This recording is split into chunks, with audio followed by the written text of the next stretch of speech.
Comme j'étais très sensible, et ce depuis mon enfance, à la beauté harmonieuse des pieds féminins, j'étais séduit par la courbe parfaite des pieds de Ofumi-san. Sa jambe, mince et élancée, comme si elle avait été sculptée avec soin dans du bois blanc, s'affinait en descendant vers la cheville, où elle se resserrait finement, se terminant en une inclinaison très douce du cou de pied, et à l'extrémité de cette pente s'alignaient régulièrement les orteils, du plus petit vers le pouce. Et cet alignement me paraissait bien plus beau que le visage même de Ofumi-san.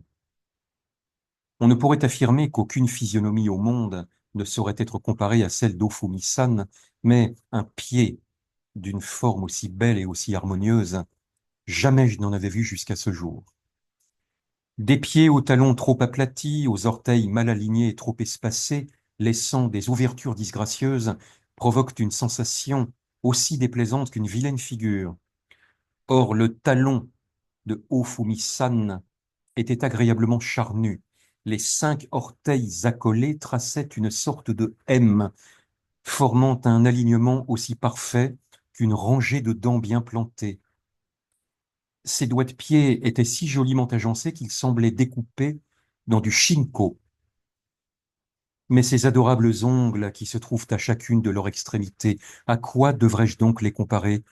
Je serais tenté de dire qu'ils ressemblaient à une rangée de pièces de Go, mais ils avaient plus de lustre et de brillant, tout en étant beaucoup plus petits.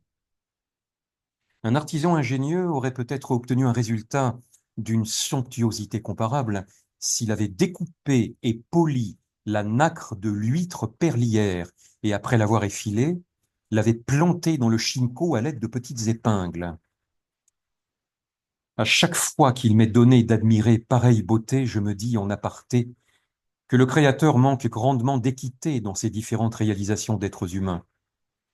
Les ongles poussent chez l'homme comme chez les animaux, mais ceux des pieds d'Ofumi-san semblaient incrustés. C'était bien cela. Chacun de ses orteils était pourvu d'un joyau. En arrachant de ses pieds les doigts et en les enfilant, on obtiendrait un collier magnifique, digne d'une reine.